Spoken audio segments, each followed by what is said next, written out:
corazón, sus sentidos, porque viene listo. Bienvenido. Bienvenido sea. Cuando me invitaron no pude ir. Ay, listo. Cumpleaños. Pero sábado Ya pasado, sé, ¿verdad? sí, ya estamos 2 semanas, sí, ya estamos. Buenas tardes, es un placer el estar aquí con ustedes. Muchos de ustedes solamente los he visto por social media en 3 años y muchos de ustedes pues sí los he visto en persona. Pero hoy es una gran bendición para mí, es un placer, es un honor el estar aquí con ustedes, el haber sido invitado para compartir este mensaje, que no sé qué Dios nos va a hablar a cada uno de nosotros, pero sé que es un mensaje para cada uno de nosotros y el cual nos vamos a llevar muy felices, muy contentos a nuestra casa. En el Evangelio de Marcos, el capítulo 5, escuchamos 3 episodios muy importantes, complicados los 3. Empezando, el primer caso, ¿recuerdan? El hombre endemoniado. Y el Evangelio dice que el hombre estaba poseído por un demonio, pero explicando y escuchando más y leyendo más sobre ese pasaje evangélico, cuando Jesús entabla ese diálogo con el endemoniado, el demonio habla con Jesús. No es el personaje, el poseído, el que está hablando con Jesús. Y dice, somos legión, lo cual quiere decir que esa persona estaba poseída por lo menos por 600 demonios. Imaginémonos nosotros con un demonio que nos ataque, no podemos. Imaginémonos ser poseído por más de 600 demonios, pobre hombre. Y escuchamos en la narración evangélica cómo la familia y los amigos y todo el vecindario trataban de ayudarlo, y su residencia era en el cementerio. No había lugar especial para él, tenía que vivir en ese lugar apartado. A veces lo amarraban con cuerdas, pero él agarraba las rocas y se cortaba las cuerdas y se soltaba. Ese es el primer episodio. El segundo, Jesús va en camino a la casa de Jairo a sanar a su hija, porque la hija de Jairo se está muriendo. Pero Jesús es distraído en ese trayecto en el que va a la casa de Jairo por una mujer que se encuentra enferma. ¿Se recuerdan por cuántos años? 12 años, enferma, sangrando. Y en ese tiempo una mujer enferma sangrando significaba que esa mujer estaba impura. De la misma forma que el endemoniado estaba impuro y de que nadie se podía acercar a él, también la mujer era considerada por las normas religiosas de esa época. Una mujer sangrando era una mujer impura que no podía tocar a nadie, y no la podía tocar ni su esposo. Y si una persona era tocada por la señora que estaba sangrando y la señora no les decía, soy impura y te acabo de tocar, el castigo era morir apedreada. En ese camino, en esa trayectoria donde Jesús va camino a Jairo, encuentra a esta mujer, y tenemos 3 encuentros personales, 3 encuentros bien importantes, en los cuales en los 3 se manifiesta el poder, la bondad y la misericordia de Dios. Vamos al primer caso. El primer caso, el endemoniado por más de 600 demonios. Y los demonios entran en diálogo con Jesús. Y la primera cosa que le piden los demonios a Jesús es: no nos hagas daño. Obviamente los demonios reconocieron el poder de Jesús. Esa es la primera cosa que tenemos que considerar, que aún el demonio reconoce quién es más poderoso que el propio demonio, Jesús. Y los demonios atemorizados le dicen: Señor Jesús, no nos hagas daño, pero te proponemos que nos mandes, aunque sea ese rebaño de marranos, de puercos que andan por ahí, porque los puercos, los marranos en ese tiempo eran considerados también animales impuros. Y en este momento que Jesús está con este hombre endemoniado, Jesús no está en un área donde están los judíos, porque los judíos no criaban puercos. Estaban en un lugar alejado en un lugar pagano, donde nadie conocía a Jesús, donde no conocían las obras de Jesús, solamente los demonios. Los demonios le piden a Jesús: mándanos a este rebaño de puercos. Y Jesús lo hace. Le ordena a los demonios que salgan de ese pobre hombre y lo liberen y se vayan a los puercos. Y en ese momento los puercos corren y se van al precipicio y se ahogan en el mar, en el lago, el mar de Galilea, que es un lago. ¿Y qué sucede después? ¿Cuál es el diálogo entre Jesús y el hombre que queda sano, que queda libre?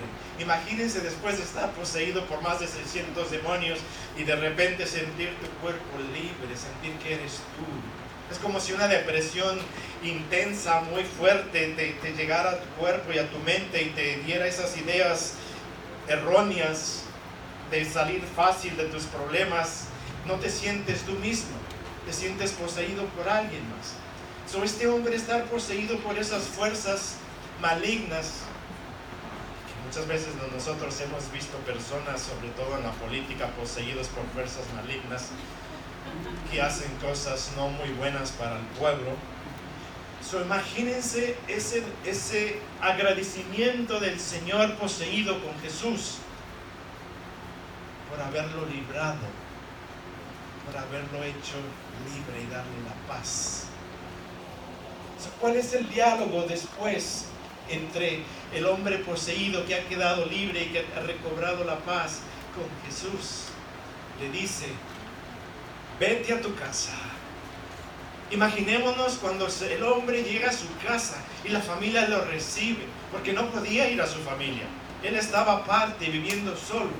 Pero ahora sano, restablecido, restaurado, puede llegar con su familia y con sus amistades y decirles: hello, ya estoy bien, ya regresé, ya me dio de alta al hospital, ya no me corto las venas más, ya no sangro, ya no estoy loco, ya no estoy poseído.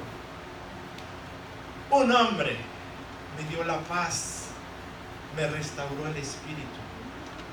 Y Jesús le dice a ese hombre: vete a tu casa y disfruta de tu familia, y disfruta de tu vida, disfruta de tus amistades. Lleva una vida normal y en paz que tú te mereces. Y el hombre se va. Pero ¿qué sucede con las personas que fueron testigos de ese milagro? Empezaron a asustarse y empezaron a criticar a Jesús y le pidieron a Jesús: vete de aquí, no te queremos aquí. Jesús se va. Y no hay testimonios de que Jesús después, cuando regresa, no hay testimonios de que Jesús envía a sus discípulos para preparar su venida otra vez a esa isla, a ese lugar. Pero regresa Jesús una segunda vez. Y en cuanto Jesús regresa, la multitud se acumula y lo sigue a Jesucristo. ¿Quién fue la persona que preparó el terreno para la segunda venida de Jesucristo? Para que cuando Él llegara, toda la multitud supiera quién era Jesucristo y toda la multitud se acercara a Jesucristo pidiéndole esa paz. ¿Quién fue el apóstol? ¿Quién fue el discípulo que se puso a realizar esa tarea, esparciendo el mensaje de paz, de amor, de bondad y de misericordia en esa comunidad? El hombre endemoniado. Ese es el primer milagro que observamos aquí, y la respuesta de este hombre, porque entre más cosas somos sanados, entre más pecados somos perdonados, dicen, más amamos y más estamos agradecidos con el Dios poderoso que perdona. Y cuando recibimos ese amor de agradecimiento y de perdón, obviamente que nosotros nos vamos a regresar toda esa bondad que Dios ha puesto ya en nosotros, la vamos a regresar a Dios mismo a través del cuidado de cómo vamos a tratar a las demás personas. Y eso es lo que sucedió con este hombre endemoniado. A los ojos del mundo, este hombre no tenía esperanza, estaba perdido. Pero a los ojos de Dios, ese hombre tenía la posibilidad de sanar y de convertirse en un gran apóstol que preparó a ese pueblo y a esa comunidad para recibir a Jesús. Un pueblo pagano. Y tenemos dos casos más interesantes, donde los dos personajes son interesantes porque estos dos personajes se van contra de las normas religiosas de esa época. Primero, Jairo. ¿Qué papel tenía en la sinagoga? Él era el encargado de la sinagoga, el encargado del orden, el encargado de que todo corriera conforme a la ley. Y Jairo sabía que los fariseos y los saduceos y todos los sumos sacerdotes estaban en contra de Jesús. Jairo sabía que lo querían atrapar. Jairo, siendo el administrador de la casa, de la iglesia, de la parroquia, de la sinagoga, de como le queramos llamar, encargado de que se cumpliera la ley, al estar su hija enferma y muriéndose, agarra los libros de la ley que tenía ahí, de toda la estructura judía, donde decía todo lo que se tenía que hacer, los avienta a un lado y dice: yo me voy con Jesús. Amén. ¿Por qué? Porque mi hija se está muriendo. Yo no sé, algunos de nosotros, ustedes, cuando tenemos una persona enferma, hacemos hasta lo imposible para procurar que la persona que amamos sane. Y eso fue precisamente lo que hizo Jairo. A Jairo le importó un comino, todas las normas religiosas de su época las hizo a un lado y se fue. Pero no solamente habló con Jesús, dice, se arrodilla y le implora a Jesús, reconociendo que Jesús tenía el poder para poderlo ayudar. Pero había una multitud alrededor de él. Y al escuchar el ruego y la súplica de Jairo de: Señor, por favor, ven a mi casa, que mi hija se está muriendo. Imaginemos la desesperación de Jairo, que se le olvidó todo su trabajo. Yo creo que no se puso a pensar que después de hablar con Jesús, él ya no iba a tener trabajo en la sinagoga. Porque ya no tuvo trabajo en la sinagoga. Lo corrieron. Pero a él no le importó. Porque lo que le importaba en ese momento era que su hija recobrara la vida. Y Jesús acepta ese diálogo con Jairo y acepta ese trato de decir: ok, no tengas miedo, solamente confía y vamos a tu casa. Pero era tanta la multitud que ya iba siguiendo a Jesucristo que mucha gente lo tocaba. Pero hubo una persona que en el camino de la casa Jairo tocó a Jesús de una forma única, especial, no como cualquier otra persona que quiere tocar a nuestro ídolo, ¿no? Para sentir: lo toqué, dame el autógrafo. No. Una señora enferma por 12 años, aislada también, que no podía estar con su familia, señalada por todos, que tenía que decirles: hey, estoy impura, no me toquen, viviendo en la pena y en la vergüenza, porque eran las normas religiosas de esa época. Si eres impura, tienes que publicarlo para que nadie se te acerque. Esa señora, sabiendo que iba a romper las normas religiosas, le valió y se va en la muchedumbre para llegar a Jesús, tocando mucha gente. Imagínense cuánta gente no hizo impura en ese momento. No les dijo. En ese momento no les dijo. Pero el Evangelio dice: en el momento que la mujer toca a Jesús, Jesús siente que algo sale de parte de Jesucristo, una fuerza sanadora sale de parte de él, y Jesús dice: ¿quién me tocó? Porque ese tocamiento fue muy especial, no como los demás. Obviamente que Jesús sabía la persona que lo había tocado, pero quería entablar ese diálogo, esa comunión con esa persona que estaba sufriendo por 12 años. Y dice el Evangelio, la señora toda asustada le dice: Señor, por favor, no me castigues. Ya sabía ella que había cometido una falta muy grave al tocar a Jesús. no me castigues. Y dice el Evangelio, la señora le dijo toda la verdad a Jesús. ¿Cuál sería toda la verdad que le dijo Jesús? Señor, soy impura y te toqué. Y toqué a todos estos. Y todos estos están impuros. Esa es la verdad que la pobre mujer le dice a Jesús. Y Jesús con sus discípulos, sabiendo la ley de las normas religiosas de la época, no le dijo a Mateo, que estaba junto al Mateo, tráeme la piedra para apedrear a esta mujer porque merece morir por haberme tocado y haberme hecho impuro. Jesús le responde a la pobre mujer, tu fe te ha salvado y has quedado sana. Y no sabemos si la mujer iba buscando el milagro de sanar su cuerpo, pero Jesucristo le da los dos milagros. No solamente sana su cuerpo, sino que también sana su alma y su espíritu. Y dice, has quedado salva porque te has tenido fe.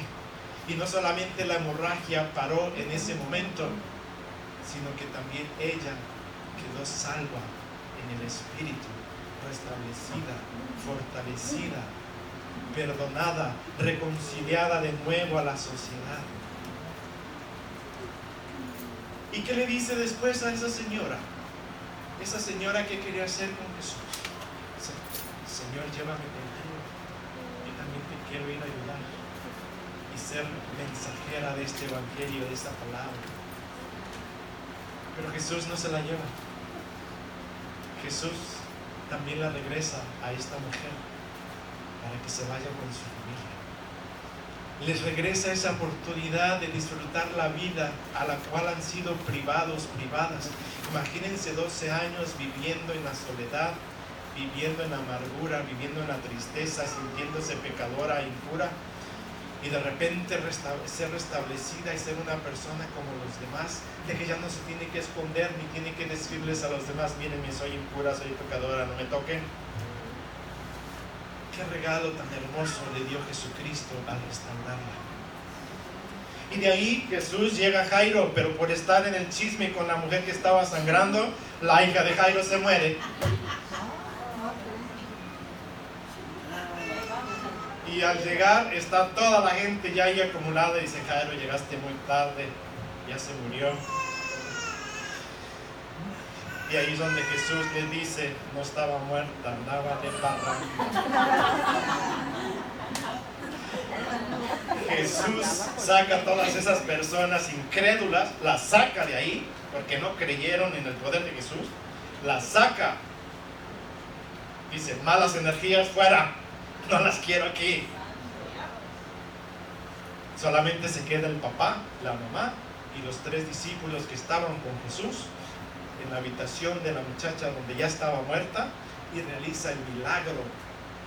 Y a los demás los corrió, los sacó. Y le dice, levántate, estás viva. Imaginemos, a Jairo yo creo que ya no le importó, que ya no tenía trabajo, pero tenía la vida de su hija de regreso, que era lo más importante. Y en todos estos 3 episodios donde se demuestra la gracia y la misericordia de Dios, donde toca las llagas humanas de cada uno de nosotros, el ser poseídos por la tentación, el ser poseídos por los malos deseos, el ser poseídos por enfermedades, el ser poseídos por la propia muerte. Jesús toca esas realidades humanas y las cambia, las transforma, para que nosotros, como sus hijos e hijas, hermanos y hermanas, pudiéramos disfrutar esa vida de paz, esa vida de gracia, y mantenernos activos en el ministerio, en el llamado. Porque una vez que hemos sido llamados, una vez que hemos sido restaurados, una vez que hemos sido equipados con todo lo que Dios nos va a dar a nosotros para que continuemos nuestra vida, Dios no te va a decir, ok, ya te di tus regalos, quédate ahí sentadita, expresa tus brazos y ya no hagas nada. No, Señor. Dios, una vez que te sana y te restaura y te da la gracia y el amor y todos los regalos que Dios tiene en Jesús, te toma en serio y te va a dar vueltas y te va a traer por aquí, por allá y por allá, y miren dónde estamos ahora. Esa es la obra de Jesús. Amén. Esa es la obra de Dios. Porque no hay nada escrito ni establecido aquí en esta tierra. Somos ministros, somos discípulos, y nuestra tarea es escuchar cuál es la voz de Dios, y es donde Dios me quiere que yo florezca, dónde es donde Dios me quiere que yo me realice, cuál es el ministerio que Dios quiere que yo haga. Y muchas veces tenemos que ir en contra de las propias reglas de la religión ya establecida para escuchar la voz de Dios que nos dice: quiero que vayas más allá y hagas cosas que la religión establecida por sus normas no te lo permite que lo hagas. Dios es un Dios de poder, es un Dios de amor, pero es un Dios libre. Y como Dios libre, nos va a tocar a cada uno de nosotros también, y vamos a participar de esa libertad. Abramos nuestros ojos, nuestros oídos y nuestro corazón y respondamos a esas invitaciones de Dios. No sabemos por qué camino nos va a llevar, pero sí nos va a guiar y nos va a dar lo que necesitamos, y sobre todo nos va a seguir apapachando, abrazando y diciéndonos: yo estoy contigo, te amo, te quiero, pero te necesito que estés activo, que te pongas las pilas y que te pongas a trabajar, porque el reino de Dios es esto: actividad, amor y compasión. Que Dios los bendiga.